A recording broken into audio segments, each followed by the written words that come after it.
नमस्कार दोस्तों, आज की कहानी है हमेशा अच्छा करो। एक औरत अपने परिवार के सदस्यों के लिए रोजाना भोजन पकाती थी और एक रोटी वह वहां से गुजरने वाले किसी भी भूखे के लिए पकाती थी। वह उस रोटी को खिड़की के सहारे रख दिया करती थी, जिसे कोई भी ले सकता था। एक कुबड़ा व्यक्ति रोज उस रोटी को ले जाता और बजाय धन्यवाद देने के अपने रास्ते पर चलता हुआ वह कुछ इस तरह बड़बड़ाता, जो तुम बुरा करोगे वह तुम्हारे साथ रहेगा और जो तुम अच्छा करोगे वह तुम तक लौट के आएगा। दिन गुजरते गए और ये सिलसिला चलता रहा। वो कुबड़ा रोज रोटी लेके जाता रहा और इन्हीं शब्दों को बड़बड़ाता, जो तुम बुरा करोगे वह तुम्हारे साथ रहेगा और जो तुम अच्छा करोगे वह तुम तक लौट के आएगा। वो औरत उसकी इस हरकत से तंग आ गई और मन ही मन खुद से कहने लगी कि कितना अजीब व्यक्ति है। एक शब्द धन्यवाद का तो देता नहीं है और न जाने क्या क्या बड़बड़ाता रहता है। मतलब क्या है इसका। एक दिन क्रोधित होकर उसने एक निर्णय लिया और बोली, मैं इस कुबड़े से निजात पाकर रहूंगी। और उसने क्या किया कि उसने उस रोटी में जहर मिला दिया जो वो रोज उसके लिए बनाती थी। और जैसे ही उसने रोटी को खिड़की पर रखने की कोशिश की कि अचानक उसके हाथ कांपने लगे और रुक गए और वह बोली, हे भगवान, मैं ये क्या करने जा रही थी। और उसने तुरंत उस रोटी को चूल्हे की आंच में जला दिया। एक ताज़ा रोटी बनाई और खिड़की के सहारे रख दी।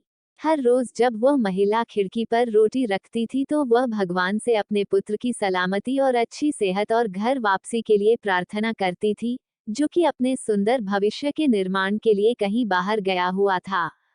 महीनों से उसकी कोई खबर नहीं थी। ठीक उसी शाम को उसके दरवाजे पर एक दस्तक होती है।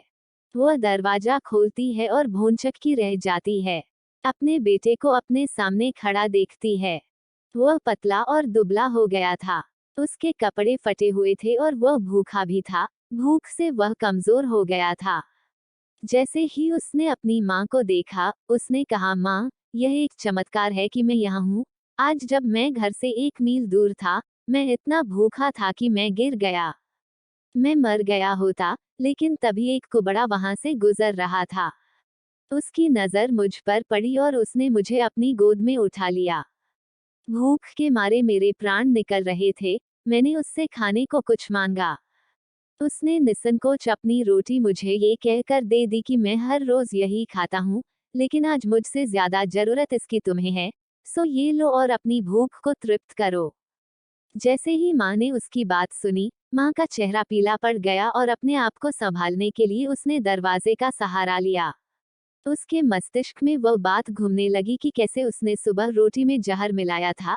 अगर उसने वह रोटी आग में जला के नष्ट नहीं की होती तो उसका बेटा उस रोटी को खा लेता और अंजाम होता उसकी मौत। और इसके बाद उसे उन शब्दों का मतलब बिल्कुल स्पष्ट हो चुका था। जो तुम बुरा करोगे वह तुम्हारे साथ रहेगा और जो तुम अच्छा करोगे वह तुम तक लौट के आएगा। हमेशा अच्छा करो और अच्छा करने से अपने आप को कभी मत रोको, फिर चाहे उसके लिए उस समय आपकी सराहना या प्रशंसा हो या ना हो। दोस्तों, आशा करती हूँ कि आपको कहानी पसंद आई होगी और काफी कुछ सीखने और समझने के लिए मिला होगा। अगर वीडियो पसंद आया है तो वीडियो को लाइक करें, अपने दोस्तों को शेयर करें और अगर आप चैनल पर नए हैं तो चैनल को सब्सक्राइब जरूर करें और बेल आइकॉन को प्रेस करें ताकि हर वीडियो का नोटिफिकेशन सबसे पहले आपको मिले। धन्यवाद।